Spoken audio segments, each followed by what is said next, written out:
નમસ્કાર, હું તો બોલીશમાં રોનક પટેલ આપનું સ્વાગત કરું છું.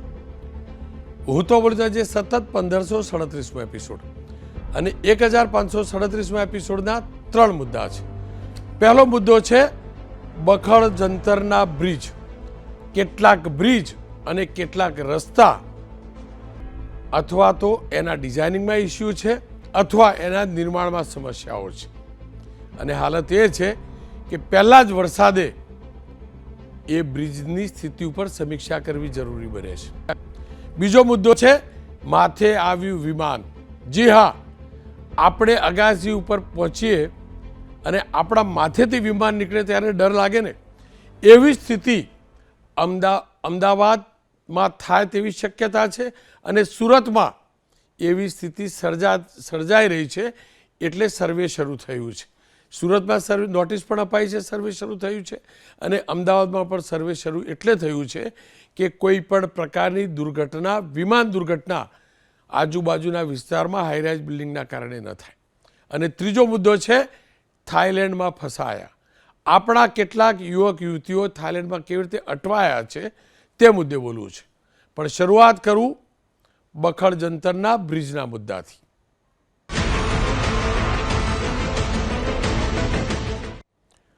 અંગ્રેજોના જમાનાના બ્રિજ આજે પણ આપણે ત્યાં યથાવત છે. એક કાંકરી પણ ખરતી નથી, કેમ કે વેલ્ડિંગ નહોતું, રિવેટથી એ બનાવાયા હતા. કોઈ પણ પ્રકારનો કાટ સુદ્ધા નથી લાગ્યો રિવેટને. પણ આપણા છેલ્લા 10-12 વર્ષમાં બનેલા અનેક બ્રિજ એવા છે જે ભયજનક સાબિત થઈ શકે છે, જે ચિંતામાં મૂકે એવા છે. હજુ તો વરસાદને આજે 5મો દિવસ છે ચોમાસું બેઠાને. 3 દિવસ વરસાદ વરસ્યો છે અને કેટલાક બ્રિજની હાલત કેવી છે, કેટલાક રોડની હાલત કેવી છે તે સંલગ્ન વિભાગ સુધી પહોંચાડવી છે. એ માર્ગ મકાન એટલે કે રાજ્ય સરકારના હોય કે હાઈવે ઓથોરિટીના હોય. એક પછી એક બ્રિજની હાલત જોજો. પહેલી વાત કરું મહેસાણાના ઊંઝાના બ્રિજની. ઊંઝા પાસે બનેલો 4 લેન ઓવરબ્રિજ 2 કે 3 વર્ષ પહેલાં બન્યો છે અને કહેવાય છે કે ખખડધજ થયો છે. કરોડોના ખર્ચે બનેલા બ્રિજમાં વરસાદ પડતા પાણી ટપકવાનું શરૂ થયું, પાણી પડવાનું શરૂ થયું, સિમેન્ટના પોપડા ઉખડવા લાગ્યા. બ્રિજની ખસ્તા હાલતના સમાચાર મળતા જ ઊંઝામાં ભારતીય જનતા પક્ષના ધારાસભ્ય કિરીટ પટેલ ઘટના સ્થળે પહોંચ્યા હતા. આપ આ વિડીયો જોઈ શકો છો. કિરીટ પટેલે બ્રિજની કામગીરીની ગુણવત્તા પર સવાલ ઊભા કરીને સરકારમાં રજૂઆત કરવાની વાત કરી. સાથે જ બ્રિજની ગુણવત્તાની તપાસની પણ માગણી કરી છે. એટલું જ નહીં, જે પણ જવાબદાર હોય તેના વિરુદ્ધ કડક કાર્યવાહી કરવાની ખાતરી પણ આપી છે. જો કે એબીપી અસ્મિતાના અહેવાલ બાદ સ્ટેટ R&D વિભાગના અધિકારીઓ પોતાનું પાપ છુપાવવા દોડતા થયા હતા. તો રાતોરાત બ્રિજ વચ્ચેના ભાગમાંથી 20 ફૂટથી વધારે RCC તોડી આખો સ્લેબ ફરીથી ભરી દેવામાં આવ્યો છે. અને મને જે જાણકારી મળી છે એ પ્રકારે જે પણ ક્ષતિ હતી તે સુધારી લેવાનો પ્રયાસ થયો છે અને બ્રિજને સત્વરે કાર્યરત કરવાનો પ્રયાસ થયો છે. સવાલ એ છે 2 કે 3 વર્ષની અંદર હજુ તો એવો કોઈ વરસાદ પડ્યો નથી અને વરસાદ પડે તો પણ ફ્લાયઓવર બ્રિજ ઉપર પાણી ભરાવાની સમસ્યા ન જ હોવી જોઈએ કે જેના કારણે પેલી ડામરની પાણીવાળી વાર્તા આવે. છતાં પણ જો બ્રિજના પોપડા ઉખડતા હોય તો એનાથી દુર્ભાગ્યપૂર્ણ શું હોઈ શકે? આપ આ દ્રશ્યો જોઈ શકો છો. આવા સાંભળી લઈએ ઊંઝાના ધારાસભ્ય, તે પણ શાસક પક્ષના, એટલે કે બીજેપીના ધારાસભ્યએ શું કહ્યું. આ પુલ ટૂંકા સમયમાં ડેમેજ થયો છે. એ એક ગંભીર બાબત છે. સરકારમાં આની જાણ કરવામાં આવી છે અને ઉચ્ચ કક્ષાએ આની ટેકનિકલ તપાસ કરીને અને એનો જે રિપોર્ટ આવે એ પ્રમાણે સરકાર આગામી ઉપર પગલાં લેશે. આ તો ઉત્તર ગુજરાતનો ફ્લાયઓવર બ્રિજ જોયો ને આપણે. હવે તમને દક્ષિણ ગુજરાત લઈ જાઉં. સુરત જિલ્લામાં કામરેજના ખોલવડ નજીક તાપી બ્રિજ ઉપર છેલ્લા 1.5 વર્ષથી સ્પાન ડેમેજ થવાના કારણે ગંભીર ટ્રાફિકની સમસ્યા સર્જાય છે. નેશનલ હાઈવે ઓથોરિટી કેવી લીપાપોથી કરે છે. નેશનલ હાઈવે ઓથોરિટી સ્પાન પર લોખંડની પ્લેટ મૂકીને કામ ચલાવી રહ્યું છે. 2 દિવસ પહેલાં વરસાદ પડ્યો. લોખંડની પ્લેટની આજુબાજુમાં ખાડા પડી જતા પ્લેટ જોખમી બની હતી. સ્થાનિકોની ફરિયાદના આધારે એબીપી અસ્મિતાએ અહેવાલ પ્રસારિત કર્યો. આજે શિક્ષણ રાજમંત્રી પ્રફુલ્લ પાનસેરિયા બ્રિજ પર નિરીક્ષણ કરવા પહોંચ્યા હતા અને હાઈવે ઓથોરિટીના અધિકારીઓને તાત્કાલિક સમારકામ કરવાની સૂચના પણ આપી હતી. નેશનલ હાઈવે 48 દેશની મહત્વપૂર્ણ લાઇફલાઇન છે. આ માર્ગ પર કલાકો સુધી ટ્રાફિક જામની સમસ્યા સર્જાતા વાહન ચાલકોને ભારે મુશ્કેલી પડે છે. આપ જોઈ શકો છો કેવી પ્લેટ મૂકવામાં આવી છે અને કેવા ખેલ ચાલે છે. હવે તમને લઈ જાઉં છોટાઉદેપુર. છોટાઉદેપુર જિલ્લાના ઓરસંગ નદી પરનો બ્રિજ રાહદારીઓ માટે જોખમી છે. નદી પર પસાર થતા નેશનલ હાઈવે નંબર 56ના દ્રશ્યો જોજો. રોડ પર તિરાડો અને ખાડા કેવા પડી ગયા છે એ જોજો આપ. અને જો રાતના સમયે નીકળ્યા તો કેવા પછડાશો, કેવા તૂટશો એ આપ સમજી શકો છો. ખાડામાં પાણી ભરાઈ જાય અને રાત્રે કોઈ પણ અહીંથી પસાર થાય તો એની સ્થિતિ શું થાય. હવે તમને બનાસકાંઠા લઈ જાઉં. બનાસકાંઠા જિલ્લાના અમીરગઢના ઇકબાલગઢથી બનાસ નદી પરનો પુલ જ્યાં મોટા મોટા ખાડા પડી ગયા છે. આ પુલ પરથી ઇકબાલગઢથી રાજસ્થાન તરફ જવાતું હોય છે અને અનેક ગામડાઓને આ પુલ જોડે છે. પણ ક્યાંક ખીલાસરી દેખાય છે, ક્યાંક ખાડા દેખાય છે. આપ સમજી શકો છો. સ્થાનિકો માત્ર ખાડા પૂરવાની જ નહીં, આ બ્રિજને પરમેનન્ટલી નવું સોલ્યુશન કરી આપવાની માગણી પણ કરી રહ્યા છે. વડોદરા લઈ જાઉં તો વડોદરાના ડભોઈ સરિતા ઓવરબ્રિજ એની ગુણવત્તા ઉપર પણ સવાલ ઉઠે છે. 2019થી 50 કરોડના ખર્ચે આ બ્રિજ બની રહ્યો છે. 7 વર્ષ વીત્યા, હજુ બ્રિજનું એક સાઈડનું કામ બાકી છે. જો બીજી બાજુ રોડ બનેલો છે તે પણ બિસ્માર બન્યો છે. આપ જોઈ શકો છો એક સાઈડનું કામ બાકી છે અને એક સાઈડ જ્યાં બન્યો છે ત્યાં કેવી ખીલાસરી દેખાય છે, કઈ સ્થિતિ છે. 7 વર્ષ નિર્માણ થવાની પ્રક્રિયાને લાગે છે. એક સાઈડનો બન્યો છે અને બીજી સાઈડ બને એ પહેલાં એક સાઈડ કેવું ધોવાણ થયું છે જોઈ શકો છો. કડોદરા લઈ જાઉં સુરતના. કડોદરા સર્વિસ રોડ પર કેવા ખાડા પડે છે એ પણ જોજો. હવે રોડની વાત કરીએ. આ જોઈ લો. અહીંયા સુરતના ડેપ્યુટી કમિશનર સાહેબની ગાડી કેવી ભોગ બનીને ખાડાની આ જોઈ શકો છો. આ સ્થિતિ જોઈ શકો છો. આ સરકારી ગાડીની હાલત છે. એ તો રિપેર પણ થશે, પણ મારા તમારા જેવો કોઈ મધ્યમ વર્ગીય ગાડી લઈને નીકળ્યો હોય અને અહીંયા પટકાય તો એની શું હાલત થાય, રિપેરિંગ પાછળ કેટલા ખર્ચા થાય આપ સમજી શકો છો. જેસીબીની મદદથી એ ગાડીને બહાર કાઢવી પડી તે આપ તસવીર જોઈ શકો છો. રાજકોટ. હવે કેવી કેવી મૂર્ખામીઓ થાય છે. રાજકોટનો અંડરપાસ, અહીંયા પાણીનો નિકાલ કેમ નથી થતો, બહુ રસપ્રદ છે. રાજકોટમાં 4 કરોડના ખર્ચે ઓમી દસ્તુર અંડરપાસ 1 મહિનાથી બનીને તૈયાર છે. એનું લોકાર્પણ થતું નથી. કારણ એ છે કે ચોમાસામાં પાણીના નિકાલની વ્યવસ્થા જ ભૂલાઈ ગઈ છે. રેલવે માટેનો કોર્પોરેશને આખું મળીને આ પુલ તૈયાર કર્યો, અંડરપાસ તૈયાર કર્યો. તૈયાર કરતો તો કરી દીધો, પણ એની જે પાણી નિકાલની વ્યવસ્થા કરવી જોઈએ એ કોઈ વ્યવસ્થા કરી જ નથી. આ મુદ્દે રેલવે મહાનગરપાલિકાને અને મહાનગરપાલિકા રેલવેને ખો આપી રહી છે અને હેરાન થઈ રહ્યા છે સ્થાનિક નાગરિકો. રાજકોટ મહાનગરપાલિકાના કમિશનર મુજબ મહાનગરપાલિકાએ રેલવે વિભાગને અંડરપાસ બનાવવા પેમેન્ટ કર્યું છે. અંડરપાસની જવાબદારી રેલવેની છે, મહાનગરપાલિકાની નહીં. હવે અમને બીજી જાજી સમજ નથી. અમને એટલી ખબર પડે છે અમે નાગરિક છીએ અને અમે જે ટેક્સ ભરીએ છીએ એ મહાનગરપાલિકામાં પણ જાય છે અને અમે ટેક્સ ભરીએ છીએ અને જે પૈસે યાત્રા કરીએ છીએ એ પૈસે રેલવે ચાલે છે. અમે ભારતના નાગરિક છીએ. એ રેલવેનો વિભાગનો જવાબદારી હોય કે રાજકોટ મહાનગરપાલિકાની. આનાથી મોટી બેદરકારી કે મૂર્ખામી શું હોઈ શકે કે એક વિભાગ બીજાને કે બીજો ત્રીજાને કે પાણી નિકાલની વ્યવસ્થા ના થાય અને આખો અંડરપાસ બની જાય. હવે તમને વડોદરા લઈ જાઉં. વડોદરાના અકોટા મજમુડા જવાનો મુખ્ય માર્ગ જોજો. કેટલા મોટા ખાડા પડ્યા છે, કેટલો મોટો ભૂવો પડ્યો છે. ચોમાસાની શરૂઆત થઈ, 25 ફૂટ મોટો ભૂવો પડ્યો છે અને આ ભૂવો જે રિપેરિંગ હવે ચાલુ થયું છે. લોકોએ 2-3 કિલોમીટરના ચક્કર મારીને બીજા વિસ્તારમાં જવું પડે છે. આ જ વિસ્તારમાં છેલ્લા 6 માસમાં 1-2 નહીં, ગણાય નહીં, પણ આ રોડ ઉપર સમાય એવા 26 ભૂવા પડ્યા છે. ગયા વર્ષે આવેલા પૂર બાદ આ વિસ્તારમાં 21 ભૂવા પડ્યા હતા. ત્યારે 1.25 કરોડનો ખર્ચ કરી ભૂવા પૂરવામાં આવ્યા હતા. ફરીથી એ જ બધી જગ્યાએ ભૂવા પડી રહ્યા છે. હવે આવી સ્થિતિ છે ને, એનું તમને 4 વર્ષ જૂનો એક પુલ બતાવી દઉં.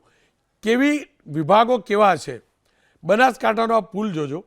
2023માં એબીપી અસ્મિતાએ સમાચાર કવર કરેલા. ફ્લાયઓવર બ્રિજ ઉપર, ફ્લાયઓવર બ્રિજની વચ્ચોવચ્ચ કલાકો સુધી આ પાણી ભરાયેલું રહ્યું અને ફ્લાયઓવર બ્રિજ સ્વિમિંગ પુલમાં તબદીલ થઈ ગયો. વરસાદ રોકાયા પછી પણ આપ જોઈ શકો છો વરસાદ રોકાઈ ગયેલો છે. છતાં પણ કેમ તો પાણીના નિકાલની ફ્લાયઓવર બીજું પરથી વ્યવસ્થા કરવાનું જ અધિકારીઓ ભૂલી ગયા હતા. આ સ્થિતિ છે ને એટલે લાગ્યું કે આ મુદ્દે ચર્ચા કરવી જરૂરી છે અને આ મુદ્દે ચર્ચા કરવા માટે સ્નેહલ જોશી ભારતીય જનતા પક્ષના પ્રવક્તા છે, થોડીક વારમાં જોડાશે. નિશાંતભાઈ રાવલ કોંગ્રેસના નેતા છે. MN પટેલ સાહેબ પૂર્વ કુલપતિ છે ગુજરાત યુનિવર્સિટીના અને સિનિયર સિવિલ એન્જિનિયર પણ છે અને અનેક એવા એન્જિનિયરોને એમને તૈયાર કર્યા છે જેમને સારા બ્રિજ પણ બનાવ્યા છે. અને પટેલ સાહેબ કદાચ તમારા જ ભણાવેલા, કદાચ આ બ્રિજ સાથે જોડાયેલા એન્જિનિયરો પણ હશે. પણ શરૂઆત નિશાંતભાઈ તમારાથી કરું. ભુવા નગરીનો ખિતાબ મને એમ હતું કે અમારા અમદાવાદ જોડે, પણ તમારા મહાનગરપાલિકાએ અમારી જોડે હરીફાઈ ચાલુ કરી દીધી. 21-21, 26-26 ભુવા થાય અને ભુવાના રિપેરિંગ થાય, એમાં 2.5 કરોડ રૂપિયા થાય અને પછી પાછા ફરીથી ભુવા પડે. અદ્ભુત કામ છે તમારા કોર્પોરેશનનું. કયો એવોર્ડ લેવાનો પ્રયાસ થઈ રહ્યો છે? પ્રથમ તો ભારતીય જનતા પાર્ટી શાસિત ગુજરાત સરકાર હોય કે ભારતીય જનતા પાર્ટી શાસિત કોઈ પણ કોર્પોરેશન હોય કે તાલુકા પાર્ટી શાસિત કોઈ પણ કોર્પોરેશન હોય કે તાલુકા પંચાયત કે જિલ્લા પંચાયત હોય, એ લોકો એક જ લોજિક ઉપર કામ કરે છે. CCGK, commission of contract goes to Kamalam directly. એના સિવાય આ બધું સંભવ જ નથી. આજે તમે જુઓ કે ગુજરાતના તમામ મહાનગરપાલિકાઓ હોય કે પછી ગુજરાતના એક શહેરને ગામડા સાથે જોડતો કોઈ સામાન્ય બ્રિજ હોય, એમાં જે આ ઊંડા ખાડા પડ્યા છે એમાં હવે ગુજરાતની જનતાનો વિશ્વાસ દફન થઈ ગયો છે. રોનકભાઈ, માનનીય હર્ષભાઈ સંઘવીજી ગૃહમંત્રીશ્રી એકવાર એવું સ્ટેટમેન્ટ આપેલું કે ગુજરાતમાં અમે એવા રોડ રસ્તા બનાવી રહ્યા છે કે ST બસમાં સામાન્ય વ્યક્તિ બેસીને રકાબીમાં ચા પીતો હશે ને સાહેબ, તો એ ચા હલે પણ એવા રોડ રસ્તા બનાવીશું. લખોટી કિલોમીટરો સુધી ગગડી જાય એવા રોડ બનાવીશું. પરંતુ ગુજરાતની જનતાની હાલત લખોટી જેવી થઈ ગઈ છે. ગબડીને જવું પડે છે એમના કામ ધંધો વ્યાપાર કરવા જવા માટે. વિચારવા જેવી બાબત એ છે કે ખાલી એકલા અમદાવાદ શહેરમાં 2024માં 19,600 થી વધુ ખાડા પડી ગયા હતા, જેમાં 50% વધુ ખાડાઓનું રિપેરિંગનો કરોડો રૂપિયા ખર્ચો આવ્યો. સાહેબ, તમે વિચારો રોનકભાઈ કે ગુજરાતમાં એવરેજ આ ખાડા ભૂવા આ ખરાબ પરિસ્થિતિના બ્રિજના કારણે એવરેજ 100 વ્યક્તિઓના મૃત્યુ થઈ રહ્યા છે. 100. આ નાનો આંકડો નથી. તેમ છતાં જવાબદેહીના નામે ઝીરો. મને તો એ જ નથી ખબર પડતી કે આ મહાન વૈજ્ઞાનિક જેવા એન્જિનિયર જે આ તમામ કોર્પોરેશનમાં અત્યારે કાર્યરત છે, મોટી એ લોકોની સેલેરી હોય છે, સરકારી ગાડી અને સરકારી પેટ્રોલ ને સરકારી એસીના ખર્ચે ફરી રહ્યા છે, એ લોકોની જવાબદેહી કેમ નક્કી નથી થતી? કેમ એમને સસ્પેન્ડ તો છોડો, એમના ઉપર કોઈ નોટિસની પણ પ્રક્રિયા નથી કરવામાં આવતી? અમારે તો એમને ટર્મિનેટ થતા જોવા છે પણ જોઈ નથી શક્યા. થાકી ગયા રોનકભાઈ ઇનોગ્રેશન જોઈને. આ બ્રિજનું ઇનોગ્રેશન છે, પેલા રોડનું બ્રિજનું ઇનોગ્રેશન છે, મુખ્યમંત્રી શ્રી આવવાના છે, પ્રધાનમંત્રી શ્રી આવવાના છે. મેન્ટેનન્સ ક્યારે બતાવશો? ગુજરાતની જનતા મેન્ટેનન્સ જોવા માંગે છે રેગ્યુલર બેઝિસ ઉપર. તમે એવા બ્લેકલિસ્ટેડ કોન્ટ્રાક્ટરોને વારંવાર આજે વડોદરાની તમે જુઓ કે સ્થાયી સમિતિમાં વર્ષો પહેલા એક બ્લેકલિસ્ટેડ કોન્ટ્રાક્ટર હતો, એને 7 થી 10 કરોડના કામો સોંપી દેવામાં આવે. રોનકભાઈ, કેટલી મોટી શરમજનક બાબત કહેવાય આપણા માટે. તમે જુઓ કે આ 900 કરોડના ખર્ચે જે તમામ ગુજરાતીઓને ગૌરવ થાય એવો સુદર્શન સેતુ બ્રિજ પ્રધાનમંત્રીજીના હસ્તે એનું અનાવરણ થયું હતું. 5 મહિનાની અંદર આ રોડની હાલત તમે જો, બ્રિજની હાલત જે આપણા માટે ગૌરવ લાયક એક બ્રિજ હતો. આના પછી વડોદરામાં તમે જો કે આખું આઈસર, હમણાં રિસન્ટલી પરમ દિવસની ઘટના, આખું આઈસર એક રોડની અંદર જતું રહેતું હોય. આટલી હલકી ગુણવત્તાવાળા રોડ બનાવવામાં આવે છે, ખાલી લીપાપોતી કરી દેવામાં આવે છે. રોનકભાઈ, એવું નથી કે ખાલી ભારતીય જનતા પાર્ટી શાસિત ગુજરાતમાં જ આ હાલત છે. રોનકભાઈ, આ તો સારું છે. ભારતીય જનતા પાર્ટી શાસિત મધ્યપ્રદેશના ભોપાલમાં જો તમે બ્રિજ, ક્યાંથી આવે છે આ લોકોમાં આટલી બધી તાકાત? આ ભ્રષ્ટાચારનું પરીકાષ્ઠા. આપણે ગુજરાતમાં રસ છે, ગુજરાતની ચર્ચા કરવી. ના, બિલકુલ. બાકી મહારાષ્ટ્રની અંદર મહારાષ્ટ્રમાં તમારું શાસન હતું અને રોડ હારા નહોતા. અને હું દુલિયા ભણતો હતો ને એ વખતે તમારા પક્ષનું શાસન હતું. મહારાષ્ટ્રના કેવા રસ્તા હતા એમાં નહીં પડવું. આપણે ગુજરાતની વાત કરી લઈએ. ના, બિલકુલ ગુજરાતની જ વાત. આ તો શાસન એ લોકોનું છે એટલે મેં તમને ખાલી એક પરિપ્રેક્ષમાં એક રેફરન્સ આપ્યો રોનકભાઈ. પણ ગુજરાતની હકીકત એ છે કે કોઈ પણ જગ્યા ઉપર તમે અત્યારે બેઠા કોઈ પણ કોર્પોરેશનની વેબસાઇટ ખોલી લો, કોઈ પણ નવો બ્રિજનું ઉદ્ઘાટન થયું હોય કે નવો રોડ બન્યો હોય, એનો સેફટી અને સ્ટ્રક્ચરલ ઓડિટ કેમ એ લોકો જાહેર જનતાને બતાવતા નથી, જાહેર જગ્યા ઉપર એમની વેબસાઇટો ઉપર પોસ્ટ નથી કરતા? આપણે કેમ નથી જોઈ શકતા? જે કોન્ટ્રાક્ટરોને કામ સોંપવામાં આવે છે એ કોન્ટ્રાક્ટ જ્યારે સરકાર અને કોર્પોરેશન પાસેથી પોતાના નાણાં ઉઘરાવવા માટેની ગેરંટી અને વોરંટી લેતા હોય છે, તો આ જ કોન્ટ્રાક્ટરો આ રોડ અને બ્રિજના મેન્ટેનન્સ માટે ગુજરાતની જનતાને કેમ કોઈ પણ પ્રકારની ગેરંટી વોરંટી નથી આપતા? આ અધિકારી શાસન જે ચાલ્યું છે, આ રોડ અને બ્રિજ જેટલા બની રહ્યા છે ગુજરાતમાં, એ ભ્રષ્ટાચારનું નવું એપિસેન્ટર બની ગયું છે રોનકભાઈ. અને આ એપિસેન્ટરને તોડવું જરૂરી છે. જ્યાં સુધી આવા મહાન એન્જિનિયર્સ, આવા મહાન અધિકારીઓ, આવા મહાન શાસક પક્ષવાળા જે લોકો ટેન્ડર ઉપર આમ સરસ મજાની મોગીદાટ પેનોથી સહી કરતા હોય છે, એમના ઉપર શિક્ષાત્મક કાર્યવાહી નહીં થાય ત્યાં સુધી આ ઘટના અટકવાની નથી. અને ખાડા અને ભૂવાના કારણે એક પણ નાગરિકની મોત થાય છે ને ગુજરાતમાં. મારી માટે તો સૌથી મોટો ક્વેશ્ચન એક જ છે રોનકભાઈ, એક એવો તાલુકો, એક એવો જિલ્લો, એક એવો મહાનગર બતાવી દે ભારતીય જનતા પાર્ટી ગુજરાતમાં કે જેને આપણે મોડેલ તરીકે ઓળખી શકીએ, કે જ્યાં રોડ ઉપર સામાન્ય વરસાદમાં કોઈ ખાડો ના પડે, કોઈ ભૂવો ના પડતો. આખા ગુજરાતની હાલત આ લોકોએ કરી નાખી છે. નિશાંતભાઈ, આપનો ખૂબ ખૂબ આભાર. તમને ખાલી વિસ્તાર કહી દઉં, જ્યાં જ્યાં રોડ નહીં બન્યા ને ત્યાં રોડ નહીં તૂટતા. પેલા દાહોદમાં રોડ બનાવ્યા વગર મનરેગાના રૂપિયા લેવા ગયા ને, ક્યારે તમે સમાચાર સાંભળ્યા ત્યાં રોડ નહીં તૂટ્યા? કારણ કે બનાવ્યા જ ને રૂપિયા લઈ ગયા પેલા મંત્રીના પુત્રો. એટલે એ પણ છે. તમે કીધું ઇનોગ્રેશનથી થાક્યા, થોડા થાક્યા. જુઓ, રાજકોટમાં તો બ્રિજ બની પણ ઉદ્ઘાટન નહીં થતું. ઉદ્ઘાટન નહીં થતું કેમ? તો કે પાણીના નિકાલનો રસ્તો જ ભૂલી ગયા. સ્નેહલભાઈ, ચમત્કારિક છે એન્જિનિયરિંગ સિસ્ટમ. એક તરફ આપણા દેશમાં કાશ્મીરમાં દુનિયાનો સૌથી ઊંચો રેલવેનો બ્રિજ બને, અને બીજી તરફ આપણા ત્યાં 3 વર્ષની અંદર બ્રિજમાં ખાડા પડી જાય. આપણા ત્યાં બ્રિજ બને, પાણીના નિકાલના રસ્તા વિચાર્યા વગરના હોય. આપણા ત્યાં રોડ ઉપર દુનિયાભરના ભૂવા પડી જાય. આપણું ગુજરાત રોડ રસ્તા અને પુલ મુદ્દે જઈ ક્યાં રહ્યું છે? રોનકભાઈ, આપણે ગુજરાતની અંદર જે રીતે કામગીરી ભારતીય જનતા પાર્ટીના પ્રશાસન દરમિયાન, સ્પેસિફિકલી રોડ રસ્તાની વાત કરું છું, બ્રિજની વાત કરું છું, અમદાવાદમાં 2200 કિલોમીટરનો રોડ છે, 92+ બ્રિજીસ છે, 15+ અંડરપાસ છે, 12થી પણ વધારે નવા પ્રોજેક્ટ્સ અત્યારે કાર્યાન્વિત છે, અને 16 SP રિંગ રોડ પર જે છે તે અંડરપાસ છે, 20 જેવા ઓટો સેન્સર્સવાળા અંડરપાસ પણ છે.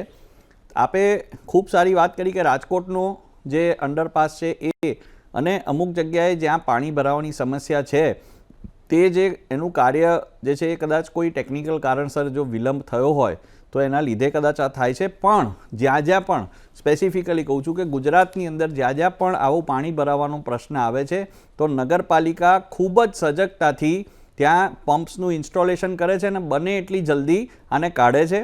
ત્યાં જે પણ અંડરપાસ ચાલુ હોય છે ત્યાં મેન્યુઅલ અને હવે જેમ મેં કીધું ધીરે ધીરે સેન્સર્સના ઓટોમેટિક જે બ્લોકેજ છે અથવા તો આપણે કહીએ કે ગેટ્સ છે એ ત્યાં ડિપ્લોય કરવામાં આવ્યા છે. એટલે જાનહાનિ ના થાય એનું 100% ખાતરી રાખવાની આ વાત છે. અને આગામી સમયમાં પણ જ્યાં પણ આવું થશે તો ટેમ્પરરી અને પરમેનન્ટ બંને સેવા જે છે તે પ્રોપર રીતે, સુચારુ રીતે કોર્પોરેશન્સ પાસે છે, ત્યાંના તંત્ર પાસે પણ છે. જી રોનકભાઈ, આપે જુઓ, જે અંડરપાસની વાત કરીને તો મામૂલી વરસાદે અમે સીધો કેમેરામેન અંડરપાસ ઉપર મોકલી દઈએ, અંડરપાસ બંધ કરી દેવો પડે. અને હજી બી તમને એનાથી આગળ લઈ જાઉં, ગાંધીનગરની ગઈકાલની જ વાત કરું, કેટલા કલાકો સુધી પાણી ભરેલું હતું. તમે અંડરપાસ ગણાય ને એટલે કીધું. તમે ફ્લાયઓવર બ્રિજ ગણાયા ને તો હાટકેશ્વર બ્રિજ બી અંદર ગણ્યો હશે ને, એની સ્થિતિ છે શું એ તો જુઓ તમે. એની સ્થિતિ કેટલા વર્ષ ચાલ્યો, કેટલા વર્ષમાં તોડવો પડશે. અને બીજું, મેં ઊંઝાનું, તમે આને પહેલાં ઊંઝાનો બ્રિજ બતાવ્યો, PWDએ બનાવેલો, RNBએ બનાવેલો ફ્લાયઓવર, પોપડા પડી ગયા 3 વર્ષની અંદર. ધારાસભ્ય જઈને કીધું હલકી ગુણવત્તાવાળો આ બ્રિજ બન્યો. રોનકભાઈ, આ આપણે જે વાત કરી, ગાંધીનગરમાં 3 અંડરપાસમાં સમસ્યા થઈ હતી. એક G4 પર હતો અને એક સેક્ટર 21-22ની વચ્ચે કનેક્ટ કરતો છે, અને એક લીલા હોટલ પાસે છે જે RNBના હસ્તક છે. તો આ 3 જગ્યામાં જે G5 વાળું જે છે ત્યાં સરગાસણની જે ડ્રેનેજ લાઇનનું કામ ચાલે છે, એનું ડિવર્ઝનનું કામ ચાલે છે. એના લીધે આ એક સમસ્યા યોજાઈ છે. જે 17 અને 11 સેક્ટરની અંદરથી આને ડાયવર્ટ કરવાનો એક પ્રોજેક્ટ છે તે ઓલરેડી અત્યારે ચાલુ છે, અને જેમ જેમ આ પ્રોજેક્ટ આગળ વધશે તેમાં પાણી ભરવાની સમસ્યા નહીં રહે. 20-21 સેક્ટરવાળામાં પણ જે અત્યારે આપણે જોયું કે ત્યાં જેમ મેં આપને કહ્યું કે ત્યાં પરમેનન્ટ જે સિસ્ટમ છે તે અત્યારે બની રહી છે, પણ તેના માટે પણ ટેમ્પરરી સિસ્ટમ ઓલરેડી ત્યાંના કોર્પોરેશને, ગાંધીનગર મ્યુનિસિપલ કોર્પોરેશને ડિપ્લોય કરી દીધી છે. અને R&B સાથે વાટાઘાટો કરીને જે લીલા હોટલવાળો જે પાસ છે તેમાં પણ જે સમસ્યા હતી એને કેવી રીતે સુલઝાવી એના પર કાર્ય પણ થયું છે. અને મને લાગે છે કે આ ચોક્કસ એક જગ્યાએ ક્યાંય પણ આવું ના હોવું જોઈએ, પણ જે અંડર કન્સ્ટ્રક્શન હોય છે અથવા તો જેની અંદર ઇન્સ્ટોલેશનની પ્રક્રિયા ચાલુ હોય છે ત્યાં જ ખાલી આ સમસ્યા થાય છે. પણ કોર્પોરેશનને અગાઉથી જ્યાં જ્યાં સમસ્યા થાય ત્યાં એ લોકો ઓલરેડી ટેમ્પરરી, પરમેનન્ટ અને જે પણ ટેમ્પરરી પમ્પ્સ ડિપ્લોય કરવાના હોય એ કરી દે છે. જી, આ જો ઊંઝાવાળો બ્રિજ, ઊંઝાનો બ્રિજ ફૂલ સ્ક્રીન બતાવો સ્નેહલભાઈ, લેટ આવે એમના ધ્યાનમાં આવે. 3 વર્ષ થયા સ્નેહલભાઈ, 3 વર્ષ. 3 વર્ષની અંદર આ બ્રિજની સ્થિતિ જોઈ લો. 3 વર્ષની અંદર પોપડા પડી ગયા, RCC ઉખડી જાય, દુનિયાભરની એજન્સીઓ હશે, દુનિયાભરના એન્જિનિયરો હશે, દુનિયાભરના સ્ટ્રક્ચર ડિઝાઇનરો હશે, PMC કંપની હશે, બિલ મંજૂર થયા હશે, કોઈએ તો જોયું છે કે નહીં RCC કામ કેવું. રોનકભાઈ, આપે સાચી વાત કીધી કે જે અહીંયા હાટકેશ્વરનું પણ ઉદાહરણ આપ્યું એ પણ ના થવું જોઈએ. એ પણ જે છે તે ખૂબ શરમજનક કહેવાય બધા માટે, ત્યાં બધા નાગરિકોથી લઈને જે એન્જિનિયર્સ છે કે જે લોકો પણ પ્રશાસનમાં. પણ મારે એટલું કહેવું છે કે આ જે પ્રતિશત છે રોનકભાઈ એ ખૂબ ઓછો છે અને આની અંદર પણ આ 0 થઈ જાય એના માટે કાર્ય કરીએ છીએ. અને જે આ ખાડા છે તે આપણે જોયું કે ડામરના રોડ પર છે, એટલે અનફોર્ચ્યુનેટલી ડામરને વરસાદને આડવેર જે હોય છે પાણીને એના લીધે ઘણી બધી જગ્યાએ એમ નહીં આમાં ખરેખર એટલે આની જે સરફેસ છે એના પરના પ્રોબ્લેમ્સ છે. એ બ્રિજની અંદર કે બ્રિજના સ્ટ્રક્ચર જે સુપર સ્ટ્રક્ચર કે એની અંદર કોઈ એવી ક્ષતિ નથી, એ ચોક્કસ વાત છે. અને હવે તો દરેક બ્રિજનું ઇન્સ્પેક્શન થાય છે અને દરેક બ્રિજની અંદર એનું જે મેઇન સ્ટ્રક્ચર છે એની અંદર કોઈ ખામી ના રહે તેના માટે આપણે રાજ્ય સરકાર જે છે તે ખૂબ જ સતર્કતાપૂર્વક એની અંદર ધ્યાન રાખે છે. જી સ્નેહલભાઈ, આપની વાત સાચી, ટકાવારી ઓછી છે એવા બ્રિજની, પણ કોન્ટ્રાક્ટરોને પૂછીએ તો કોન્ટ્રાક્ટરો ખુલ્લી નહીં બોલતા. એ એમ કહે છે કે ટકાવારી વધી ગઈ, અમારે ચૂકવવાની ટકાવારી વધી ગઈ. એટલે 100 માંથી 1 હોય એટલે ચૂકવવાની વાત છે. કોન્ટ્રાક્ટરો જે કે રૂપિયા ચૂકવવાની, અને એ પણ કોન્ટ્રાક્ટરો જાણી જોઈને વાલિયા લૂંટારા બને. એમને કહીને કેમેરા આગળ આવીને બોલ એટલે પછેડી લઈને હુઈ જવું. એમ દર પણ છે કોન્ટ્રાક્ટરનું દર છે કે અમારે ચોરી કરવાની, અમારા નામે વાઉચર ફાટે 100 રૂપિયાનું, અમારા ખિસ્સામાં જાય 60 રૂપિયા, 40 રૂપિયા ખવડાવવાના, 60 રૂપિયામાંથી અમારે ડામર લાવવાનો, સ્ટીલ લાવવાનું, કોન્ટ્રાક્ટ મજૂરીકરણ બધું કરવાનું, અને જ્યારે નુકસાન થાય એટલે 100 રૂપિયાનું. આ પણ છે સ્નેહલભાઈ, બહુ જાજુ એટલે નહીં બોલતો કે જો જણનારીમાં જોરનાર દાંડ શું કરે, એ કોન્ટ્રાક્ટરો બોલવા તૈયાર નથી. એ એસોસિએશનવાળા કેમેરા ઉપર કહીએ એટલે ચૂપ થઈ જાય. આ હકીકત છે અને આ દુઃખદ હકીકત છે. મારે એક નાની વાત પ્લીઝ કહેવી છે, અડધી જ મિનિટની, કે જે પણ આપણને સોર્સિસથી જે પણ માહિતી મળે છે, પણ હું સરકાર અને ભારતીય જનતા પાર્ટીની સરકાર છે ત્યાં ચોક્કસ કહું છું કે બ્રિજીસને ખૂબ જ ઝીણવટપૂર્વક તમારા પક્ષ સાથે જોડાયેલા કોન્ટ્રાક્ટરોને પૂછશો ને તો એ કહેશે, તમારા પક્ષ સાથે જોડાયેલા કોન્ટ્રાક્ટરોને પૂછશો ને તો એ કહેશે કે શું સ્થિતિ છે, કેટલા પૈસા સ્થાનિક લોકો લઈ જાય છે, કેટલા પૈસા એન્જિનિયરો મોટા મોટા સાહેબો લઈ જાય છે. આ બધું ખુલ્લું છે સાહેબ. ખિલાસની પેલી ખુલ્લી દેખાય ને એવો ખુલ્લો હિસાબ છે સ્નેહલભાઈ. હું તો નફ્ફટ માણસ છું, ફરીથી કહું, કોઈ પણ એન્જિનિયરમાં તાકાત છે ને તો હું એને પ્રસારિત કરવા તૈયાર છું. અમારી દુઃખની વાત હું સ્ટિંગ કરતો નથી એટલે હું એક્સપોઝ કરી નથી શકતો. બાકી આ રિયાલિટી છે ને આ જ તકલીફ છે, આ જ તકલીફ છે. સ્નેહલભાઈ માફ કરજો, તમે એન્જિનિયર છો ને એટલે તમે સમજી શકતા હશો. બરાબર. પટેલ સાહેબ તમે બહુ એન્જિનિયર તૈયાર કર્યા, સારાએ કર્યા હશે, પણ નવા આવા પણ કર્યા હશે ને. આ કારણ શું સાહેબ? જો ભરૂચ જઈએ ને, જૂનો સિંગલ બ્રિજ હતો, તમને ખબર હતો સાહેબ, ભરૂચવાળો બ્રિજ, ગોલ્ડન બ્રિજ, અંગ્રેજોએ બનાવેલો. એની તમે એક એક્સેલ કે કંઈ પણ જો એક રિવેટ જે ખરો એ તૂટ્યો હોય તો સાહેબ. આપણા અમદાવાદનો એલિસ બ્રિજની બાજુનો પેલો બ્રિજ, લકડીયો બ્રિજ સાઈડવાળો હતો સ્ટીલની. શું કારણ? તમે એલિસ બ્રિજનો ઉલ્લેખ કર્યો તો 1885માં બનાવ્યો, અને કોઈ પણ સિવિલ એન્જિનિયરિંગ સ્ટ્રક્ચર હોય એ સ્ટીલના હોય કે કોન્ક્રીટના હોય, દરેકની એસ્ટિમેટેડ લાઈફ હોય છે.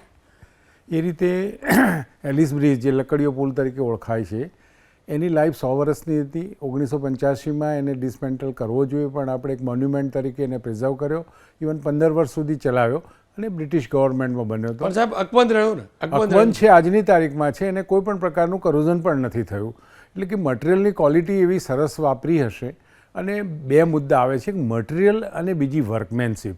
આ બધા કામોમાં હું જે સમજું છું એક સિવિલ એન્જિનિયર તરીકે કે એક ઝડપથી કામ પૂરું કરવાની જે વૃત્તિ અથવા તો જે કંઈ પ્રકારનું ઇન્સેન્ટિવ હોય છે કે તમારો એક બ્રિજ બનાવવાને તમને 18 મહિના આપ્યા, જો 18 મહિનામાં પૂરો નહીં થાય તો તમને પેનલ્ટી લાગશે.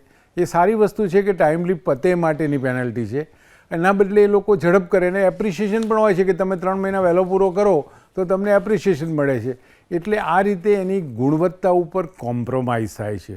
મટીરિયલ તરીકે નો ડાઉટ સિમેન્ટ તો હવે 43માંથી 53 ગ્રેડ સુધી આવી ગયા, બીજા ઘણા મટીરિયલો પણ બધા લગભગ સારા અને સારા મટીરિયલ જ વાપરે છે. પણ જ્યાં વાંધો આવે છે ઝડપના કારણે જે વર્કમેનશીપ કોમ્પ્રોમાઇઝ થાય છે એના લીધે આ બધા પ્રશ્નો આવે. આપણે ઊંઝાનો બ્રિજ બતાવ્યો તો એની અંદર કવર સરખું ન રાખ્યું હોય, કવરને એટલે કે જે બોટમ ઓફ ધી સ્લેબ છે ત્યાંથી જે સળિયા મૂક્યા હોય ત્યાં સુધીની જે ગેપ છે જેને કવર કહેવામાં આવે ટેકનિકલી, એને પ્રોપરલી મેન્ટેન કરવી પડે. એ બધું ન થયું હોય અને સળિયા કદાચ છેક નીચે સુધી ટચ થઈ ગયા હોય તો તરત જ જો ભેજ લાગે ત્યારે એ સિમેન્ટ ત્યાં છૂટી જાય છે અને પછી સળિયા ખુલ્લા પડી જાય છે. રોડના જે ચિત્રો તમે બતાવ્યા એમાં તો એ પૂરેપૂરી નિગ્લિજન્સ ઓફ વર્કમેનશીપ જ હું તો માનું છું. એક નાની સરખી જો એમાં ચોકસાઈ રાખવામાં આવે તો ઘણા બધા પ્રશ્નો, નો ડાઉટ આ સરકારે ઘણા બધા બ્રિજ બનાવ્યા, ઘણા બધા રોડ બનાવ્યા, ઘણી ઝડપથી બનાવ્યા, પણ આ જે ક્વોલિટી કોમ્પ્રોમાઇઝ થાય છે એ પ્રજાને એક પ્રકારની હેરાનગતિ જરૂર છે. બીજો પ્રશ્ન આપણે ભૂવાની વાત કરી. ભૂવાનો પ્રશ્ન એક એવો છે કે કદાચ કોઈપણ જગ્યાએ ખોદકામ થયું હોય અને પછી પાછું પુરાણ થયું હોય ત્યારે, અને કોઈક વાર નેચરલ કોર્સમાં પણ સોઇલ સ્ટ્રેટા જે છે એની અંદર જ્યારે પાણી જાય છે તો પાણીના પ્રવાહના લીધે સોઇલ પણ એની સાથે વહેવા માંડે છે, જેને સેલ્ફ ક્લિન્સિંગ વેલોસિટી પણ કહે છે. જેના કારણે શું થાય છે કે પાણીની સાથે સાથે સોઇલના પાર્ટિકલ પણ વહેવા માંડે છે અને એના લીધે આવડી મોટી ગેપ ઊભી થાય છે. અને ઘણીવાર તો આપણે જોયું છે કે એવડો મોટો ખાડો પડે છે જેને આપણે ભૂવો કહીએ છીએ. અને હું માનું છું કે આનું સોલ્યુશન જ્યારે પણ કોઈપણ જગ્યાએ જેને પુરાણ કહી શકીએ આપણે એ જગ્યાએ એને કોન્સોલિડેટ કરવાના બદલે ખાલી કોમ્પેક્શનથી જ પતાવી દઈએ છીએ. મટીરિયલ જે ફિલિંગમાં વાપરીએ છીએ એને જુદા જુદા લેયરમાં નાખી ઓપ્ટિમમ મોઇશ્ચર કન્ટેન્ટ લાવી અને પછી જ એનું જો પુરાણ કરવામાં આવે તો આપણે આ વસ્તુને એવોઇડ કરી શકીએ એમ છીએ. બાકી તો ભૂવા એ બહુ જ કોમન વસ્તુ થઈ ગઈ છે અને હું માનું છું કે એને જો કેરલેસ આપણે ના રહીએ તો એ પણ એવોઇડ કરી શકાય એવી વસ્તુ છે. બીજી વાત આવી કે આપણા બધા જ રોડ ડામરના છે, એને આપણી ટેકનિકલ ભાષામાં વોટરબાઉન્ડ મેકાડમ રોડ કહે છે. એટલે એના પર પાણી આવે ત્યારે ડિસઇન્ટિગ્રેટ થઈ જાય અને મટીરિયલ કપચીને ડામર છૂટો પડી જાય. એના માટે પરદેશમાં તમે જોશો તો કોઈ પણ રોડની જે જ્યોમેટ્રી હોય છે એકદમ પરફેક્ટ હોય છે. ગમે એટલો વરસાદ પડે તો વિધિન 2-5-10 મિનિટ પાણી ડ્રેન ઓફ થઈ જાય છે, સાઈડમાં ડ્રેનેજ રાખેલા હોય. પણ આવી નાની નાની કાળજી આપણે રાખી શકતા નથી એવું મારું માનવું છે. Recently I visited Nepal. No doubt કોણ રોડ બનાવે એની વાત નહીં કરું, પણ સાઈડમાં જે ડ્રેનની વ્યવસ્થા એ લોકો રાખી રહ્યા હતા, મને એક સિવિલ એન્જિનિયર તરીકે આનંદ થયો કે આવા જો સાઈડમાં ડ્રેન રાખીએ તો આ રોડની જે પરિસ્થિતિ આપણે જોઈ રહ્યા છીએ એ ખરેખર આવું ન થાય. આ તો બહુ જ ખરાબ વસ્તુ છે. આમાં લોકોના કદાચ એક્સિડન્ટથી જાન પણ જાય છે, એ સિવાય તમારા હાડકાં જે કહે ને ખોખરા રહી જાય છે. એટલે આ વસ્તુ માટે અમે તો એક સ્ટ્રક્ચરલ હેલ્થ મોનિટરિંગનો ડિપાર્ટમેન્ટ શરૂ કરવું જોઈએ. જે રીતે આપણે આપણી બોડી ઉંમર થાય ત્યારે ચેક કરાવીએ છીએ એવું સ્ટ્રક્ચરલ હેલ્થ મોનિટરિંગ મેં તો JM સાહેબ સાથે પણ વાત કરી હતી કે એ લોકો આવા કોર્સીસ ચલાવે છે. એવા એન્જિનિયરો તૈયાર કરીએ, લોકલ બોડીને આપીએ કે જે કન્ટિન્યુઅસલી આનું મોનિટરિંગ કરે. જૂના મકાનો પડી જાય, જૂના બિલ્ડિંગો જર્જરિત થાય. મને તો ઘણીવાર એ થાય કે 1972થી 80ની વચ્ચે જે બધા ફ્લેટ થયા છે ને એ ફ્લેટમાં જે મટીરિયલ વપરાયું છે ને એક સિમેન્ટની ક્વોલિટી એટલી બધી હલકી હતી, એના જે ઇસ્યુ આવવાના છે એ કદાચ સરકાર માટે એક માથાનો દુખાવો પણ બની જવાની. પણ આ બધા જે ફ્લેટ 60 વર્ષની લાઈફ હોવી જોઈએ એ કદાચ 20-25-30 વર્ષે નકામા થઈ ગયા છે. બ્રિજમાં તો હું માનું છું કે કેરલેસનેસ છે, એમને જો પ્રોપર જ્યોમેટ્રી મેન્ટેન કરી હોય, પ્રોપર ડ્રેન ઓફ રાખ્યું હોય તો આ બધા પ્રશ્નો નિવારી શકાય એમ છે. પટેલ સાહેબ, એક શિક્ષક ક્યારે અસત્ય ન બોલે, કદાચ ન બોલે બની શકે, અને આપ શિક્ષક રહી ચૂકેલા છો, કુલપતિ રહી ચૂકેલા છો, શું ભ્રષ્ટાચારી મુદ્દો નથી ક્વોલિટી કોમ્પ્રોમાઇઝ? બિલકુલ છે સાહેબ. એના માટે જે તે ઓફિસરને એકાઉન્ટેબલ બનાવવા પડે. અત્યારે હાલ તો છે ને કોઈ પણ ઓફિસરને આપણે કશું જ કરતા નથી. જે વિસ્તારમાં બન્યું તેનો ઇન્ચાર્જ હોય એને આપણે કેમ આન્સરેબલ નથી કરતા? નો ડાઉટ હમણાં જે કંઈ બધા પ્રોજેક્ટ ચાલી રહ્યા છે ગંગાજળ કે જેની અંદર કરપ્ટિવ હોય એવા બધા અધિકારીઓને પાણીચું પકડાવવામાં આવી રહ્યું છે, પણ એમને વધારે એકાઉન્ટેબલ કરવા જોઈએ. અને એનો જો ડર લાગશે ને તો માનું છું કે એની નોકરી ઉપર ક્વેશ્ચન માર્ક આવે કે ઘણા બધા પ્રશ્નો આપણે એના માટે લાવીએ તો થોડીક એની કાળજી વધશે. બાકી તો શું ટ્રાન્સફરેબલ જોબ હોય, રોડ બની ગયો પછી એની બદલી થઈ ગઈ, પછી કોણ હતો ઇન્જિનિયર ઇન્ચાર્જ કોને ખબર છે. પણ એનું એક મિકેનિઝમ, જી. એક સ્ટ્રક્ચરલ મોનિટરિંગ અને એક એકાઉન્ટેબિલિટી, આ બે વસ્તુ. અને અમે જે સ્ટુડન્ટને ભણાવીએ છીએ એમાં એથિક્સ ને વેલ્યુની તો વાત કરીએ છીએ, પણ ખબર નહીં સંજોગો અને સમય એમને એમાંથી ડેવિએટ કરી દે છે. પટેલ સાહેબ, આપનો પણ આભાર. સ્નેહલભાઈ, આપનો પણ આભાર.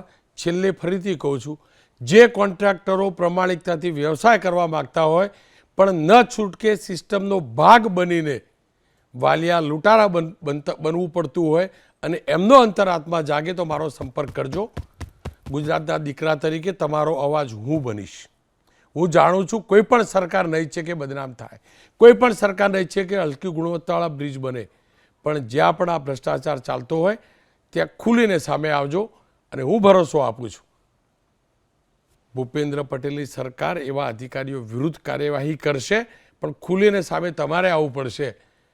60 રૂપિયાનો ધંધો લેવા માટે મહેરબાની કરીને 100 રૂપિયાના દોષી અને 100 રૂપિયાના પાપી ના બનશો. બસ.